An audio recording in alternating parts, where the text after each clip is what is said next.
Welcome back to the Shacknews Awards, where we're handing out all sorts of awards for video games, companies, people, and even non-playable characters, or NPCs, as we call it in the biz. To be eligible for this category, you have to be a non-playable character in a game that shipped this year. That's it. We've given this award to all sorts of characters in the past. Last year, was it Uncle Hinty? Yeah, I think From it Thirsty was. Suitors? Oh yeah. Yeah. Yeah, it was. So this category can go all sorts of places. Here are the nominees. We'll get into this and we'll talk about them, and then we'll vote. And I'm sure everyone will be happy with the outcome.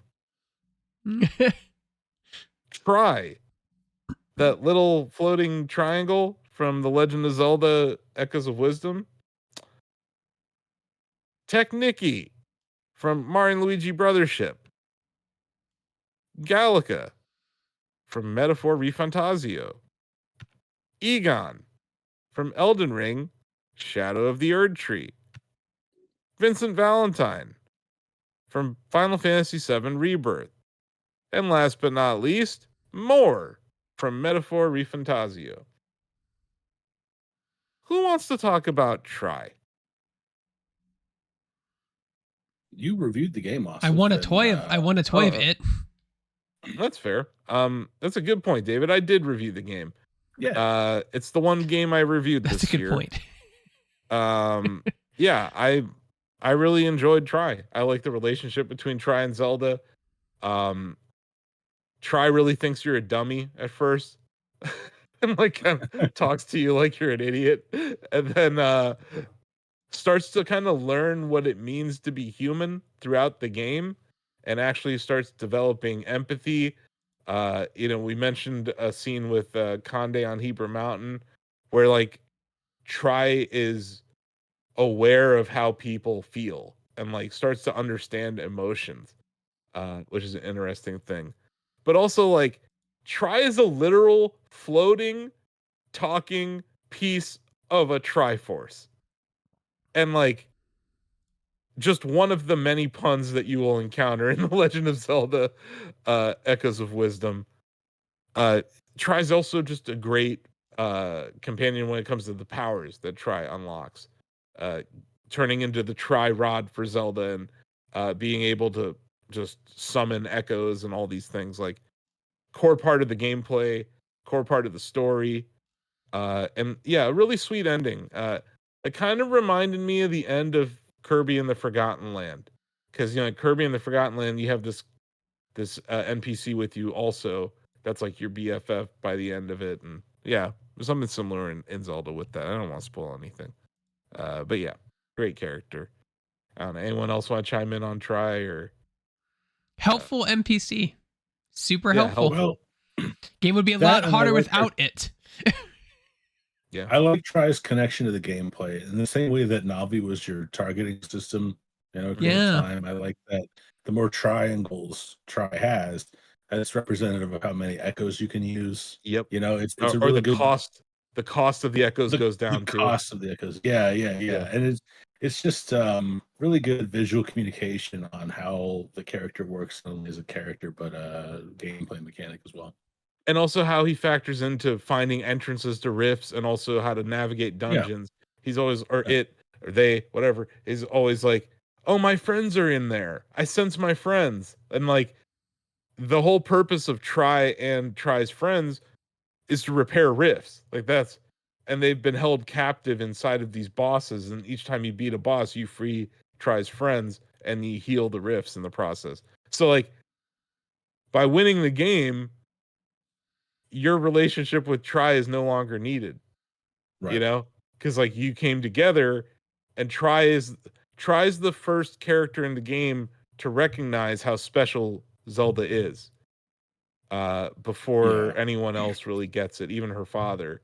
So I think Try does an amazing job of pushing the narrative forward and the gameplay forward, and explaining the gameplay to you in a way that's not offensive. Really, it's not like overly explaining. That's the thing. Like, I haven't finished the game yet, which is why I suggested that you talk about Try first, since you know more about the character's evolution. Sure. But I feel the opposite about Try to how I felt about Fi in Skyward Sword. Like everything, she would literally repeat what an NPC just told you. I hated that character. And they had what was supposed to be an emotional goodbye. And I was like, good, fuck off forever. Like I never wanted to see Try or Fi again.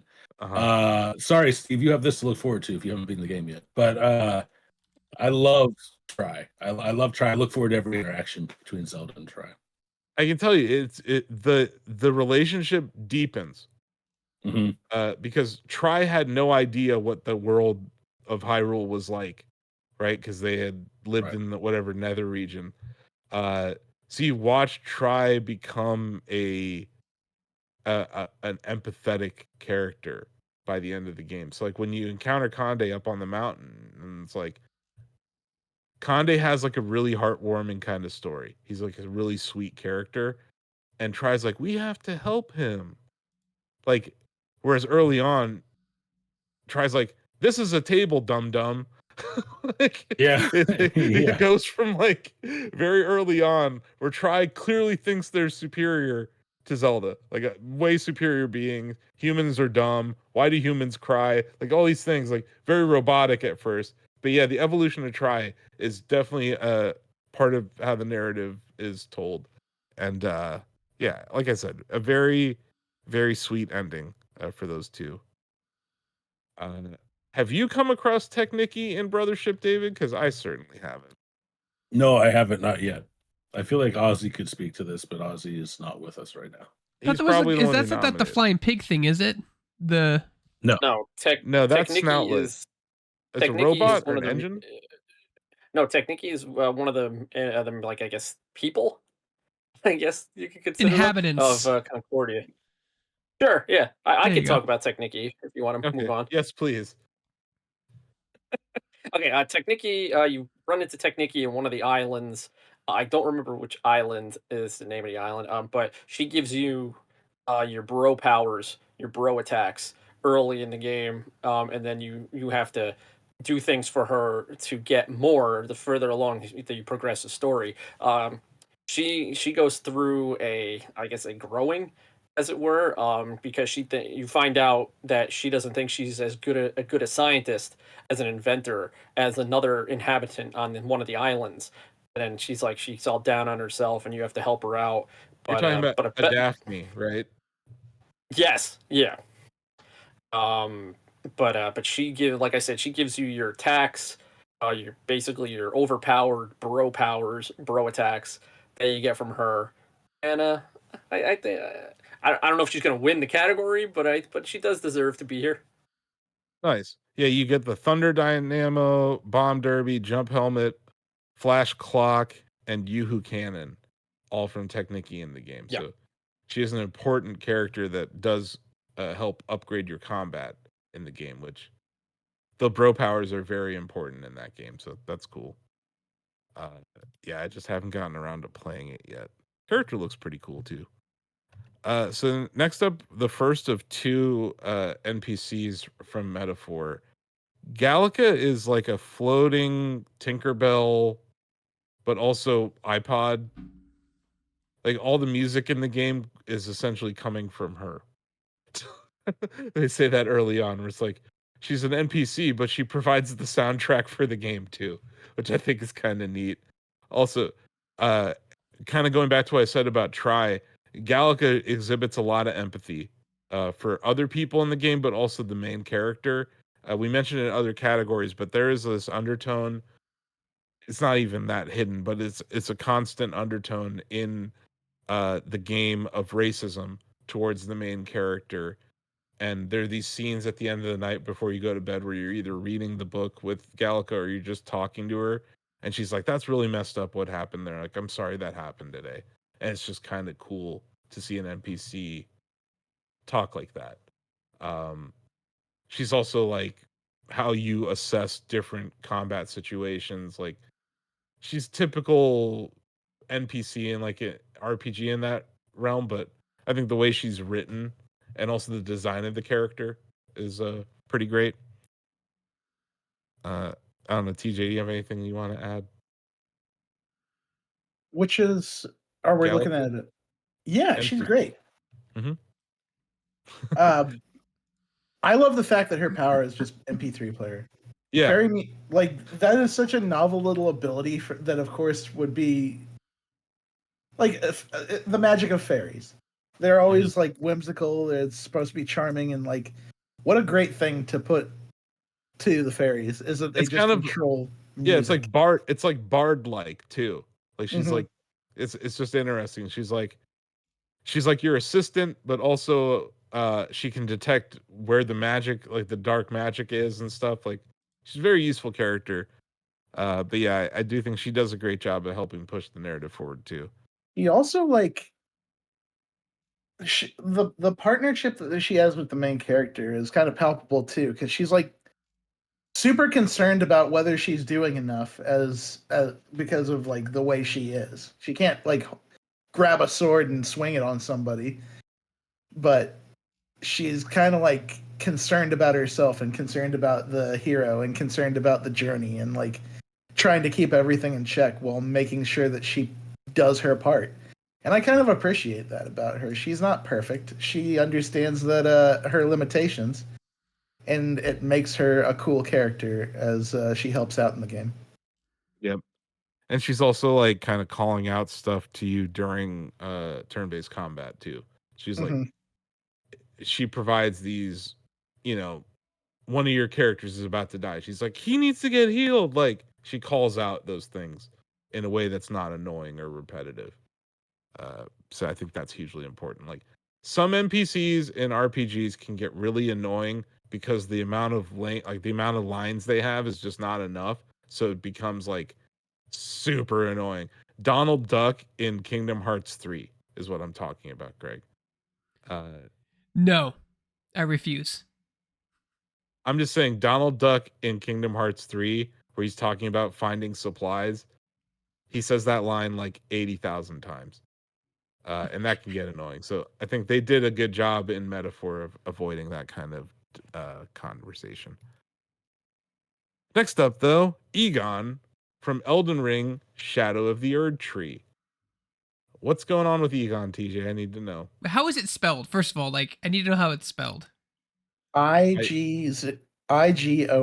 Okay. Igon. We're really arguing about how to pronounce Egon right now. He says his own name, so it's Egon. Oh, okay, there you go, yeah. See? And Egon is a dragon slayer. A failed one at first, because when you find him, a particular dragon has straight up scorched his legs all the way off his body. Oh, man. And he's just reasonably upset about it. Because I imagine I would be too. Yeah. This was his one job, and he did it poorly at first. Damn. But boy, howdy, does he get himself a redemption arc. When you show up at Bale the Dread's boss fight, which is optional, by the way, this is one that can be missed, because Bale is one of the hardest things to get to in the game, and also a hard fight in of itself. We can summon old Egon in, and he will go ham in that fight. Not just fighting the enemy, he has a whole speech prepared. And it is one of the most intense monologues I've ever heard anyone deliver in a game. He is going to fill Bale with a hail of harpoons by any means necessary. And by the time everything's done and the smoke is cleared, which, by the way, get used to hearing that speech, because you're probably going to die 20 times, and he gives it every single time.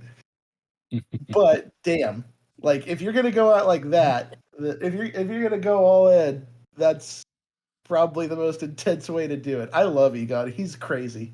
Yeah, the voice actor behind Egon, Richard Linton, puts his whole chest into the performance and just goes from 0 to 100 as soon as he's summoned in, just screaming at Bale, telling him how much he hates him, that he's going to make him pay. And yeah, like TJ, like you said, you get to hear it so much that you could probably recite it and yell it along with him. And personally, as someone who doesn't dig the dragon fights in the Souls games, it was great to have someone of Egon's quality step in and help me with that there. And for Souls games where NPC quest lines so often end in heartache and misery, I'm glad that we could help Egon get what he needed to do and finish his quest. Nice. Greg, Vincent Valentine in Final Fantasy VII Rebirth. I mean, it's interesting. It's an interesting nomination because I would say he's more of a cameo. But like, I mean, yeah, you do talk to him and you fight him, I guess. So I guess he is in the game, but he kind of shows up a little bit. He's like a fan favorite character of the franchise. They made a whole video game series surrounding him. David remembers it. It was very weird. Got really weird. That was when you first discovered Kate Seath had like a Scottish accent for me anyway. I was like, what? Scottish? Why is he Scottish? But he's a cool character. He's your typical badass, right? He's cloaked. He uses guns. He can transform into a monster. He has a dark, shadowy past, right? He checks all those boxes in anime and story and drama. You know, used to be a Turk. You know, you find it out later. Spoilers. Oh, Ozzy's not here. No spoiler. Yeah, so he's just a cool character. Although you don't get to play with him or use him in your party, it's still cool to see him in the game and talk to him. And see his redesign and rebirth, obviously, which is very similar to Dirge of the Cerberus, but yeah. Okay. Doesn't sound that much cooler than a guy who has a freaking magic wand that comes with him. Or, I don't know, even Egon sounds more fun than Vincent Valentine. Vincent Valentine's just kind of there. Yeah, I say it's almost like he's still an NPC, so he is in the right category, but he's almost like a cameo, because you're only dealing with him for maybe a little under an hour. And then bye-bye. Then you leave. In that game, that's like 2 minutes. Yeah, so it's really quick. He's in and out very quickly. Huh. Okay. Well, anyway, back to a better RPG. More from Metaphor ReFantazio. I'm not pulling punches, man. Metaphor is awesome. No, Metaphor's great. I'm in. That's, you know, it may have won some other categories already. I'm not going to spoil other categories, but let's just say it seems like people like Metaphor a little more than some of the Final Fantasy nominations we've seen. But yeah, Moore's awesome. Moore is an author that has been like sent to live in this place called Academia by the king. And like I wouldn't say he's the only driver of the narrative, because like I mentioned, Gallica and all these other characters are too. But Moore, I think, is going to be one of the most important characters in the game by the end of it, because he's the author of the book that your main character is obsessed with. And it's a book about modern society that's a utopia. So in their fantasy land, the book that is like a fantastical book is about our world where humans live. And how it's a utopian metropolis is where that universe that he wrote about takes place. So yeah, Moore is the place. Academia is the place that you go to upgrade your archetypes and train and figure out like what builds you want to make for your archetypes, which are essentially personas. Moore also explains to you the bond mechanic early on, and then like tells you, hey, you unlocked this power with this person because you talked to them at this time. Moore's also where maybe one of the most complicated skill trees I've ever seen lives, because there's just a lot of things that you can upgrade in the archetypes, and then you can take one thing that one archetype can do and you can shift it over to another one. So all that stuff takes place in Academia, which is like Moore's study. But yeah, that the main character that drives the narrative is an author is kind of on the nose, David, but at the same time, it's like great. It leads to like really funny conversations. But yeah, I love Moore and I love Gallica. They're both really interesting characters. I could see them both win this category, but I could see them also divide the categories votes. They're great. And Moore is also interesting because unlike Igor in the Persona series, Moore doesn't necessarily want to be there. He's like both the master of his domain and a prisoner of it. He hasn't left there in ages, that he remembers. So helping him like solve the mystery of academia and himself is kind of a cool and compelling storyline throughout this game.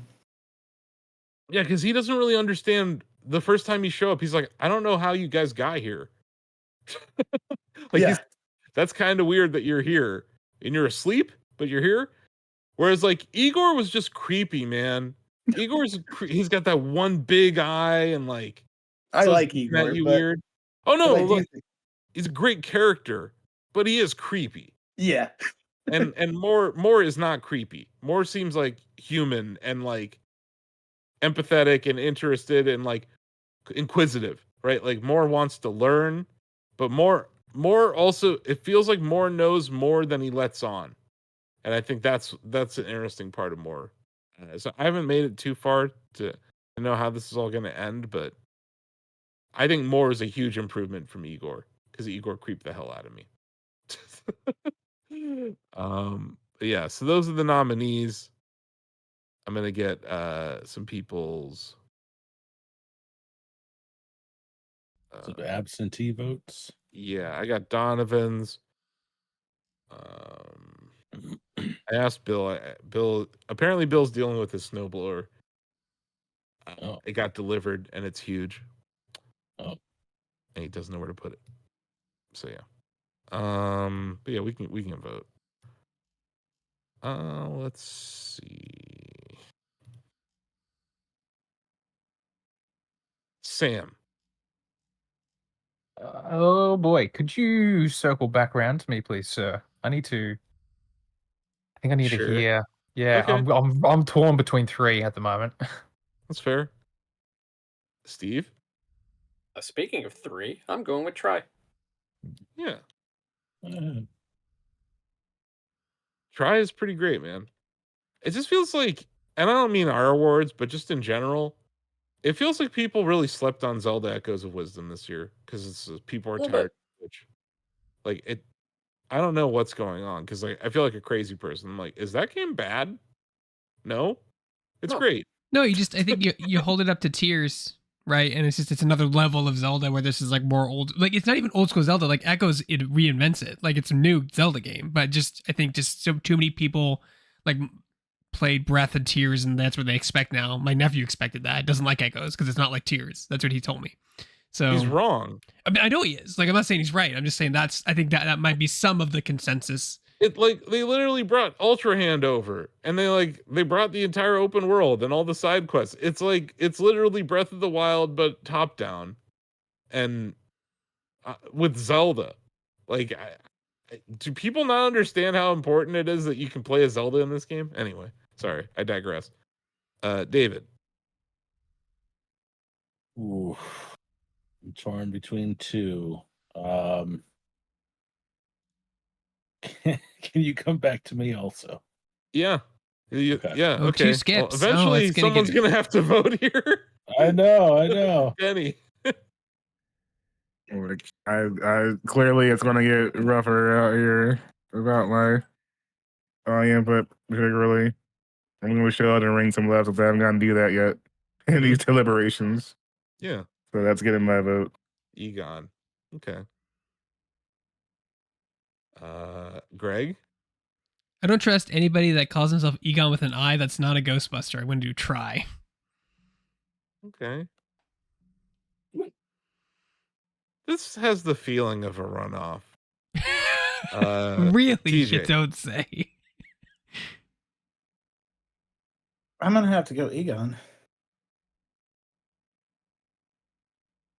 Well, it seems like we're starting to see the lines show up. Sam, we're back to you, dude. You have to vote. Yeah, no, that's cool. What you've said about Moore has sort of appealed to me. I like that sort of strange meta. Yeah, I'm gonna have to go Moore. I think Moore is mysterious and cool. Yeah, and yeah, I dig that. I dig that. As much as I want to give my brother Egon some love, I think I got to go Moore. Okay. We're back to you, David. Yeah, I love a good Souls character, and I like learning about Egon, so I'm gonna go Egon. Okay.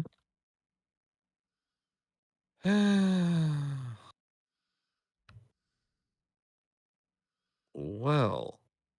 Oh, wait, Ozzy. Where's Ozzy's ballot? Oh, okay. We have some absentee ballots coming in. Donovan voted for Gallica, and Ozzy voted for Gallica. Bill has not voted. Oh no. I feel like everything you're doing is bad. Phil, get in here. So hold on a second. We got 3 votes for Egon right now. We have 2 votes for Try, and 2 votes for Gallica, and 1 vote for Moore. Suspense. Drama.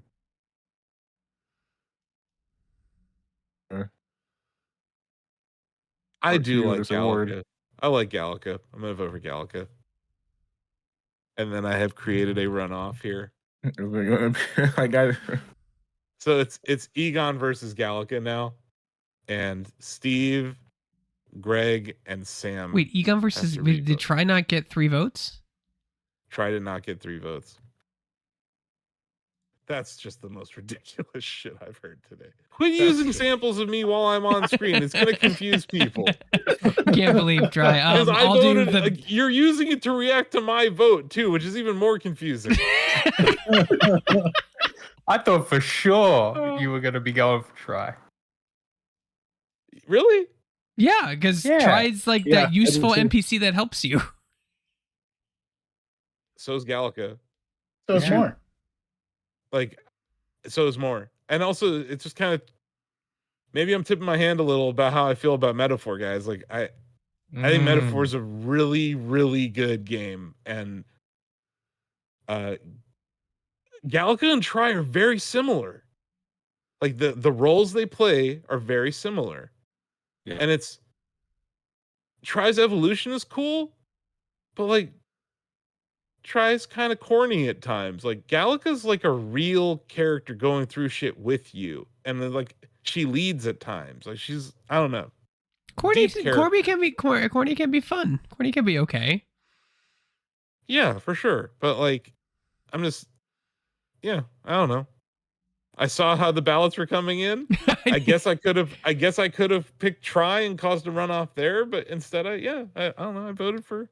It was a runoff either way. I think that was the point. Runoff exactly. Either way. If I voted for Moore, Egon wins, and that's honestly like, I was gonna vote for one of the characters from Metaphor because I think Metaphor has great characters and great writing. So yeah, Steve, Greg, and Sam, you need to choose between Egon and Gallica. So all right, who should I start with? Sam, can I start with you? Yeah, sure, go for it. I'm gonna put my vote behind Egon. Mm-hmm. Steve. I'm gonna go Gallica. Mm-hmm. Well, Greg. Wow. This is a rare case of me having power. No, I'm gonna go Gallica. Yeah. I'm not gonna drag it out. Gallica. Okay, Gallica it is. So yeah, just barely. Gallica is edging out Egon, and we don't know which way Bill would have voted. But let's say Bill did vote for Egon. It would have created the Nancy Pelosi tie, and I would have voted for Gallica. That's like this. That's what we're calling it. Yes, it's going to be called the Nancy Pelosi tie for me. I know she's not Speaker of the House anymore, but like I know, but like in my mind, she's the greatest insider trader of all time. No, anyway, sorry, I digress. But hey, Sega Atlas, you're crushing it here at the Shacknews Awards. Congratulations, Gallica has won the Shacknews Award for the best NPC of the year 2024.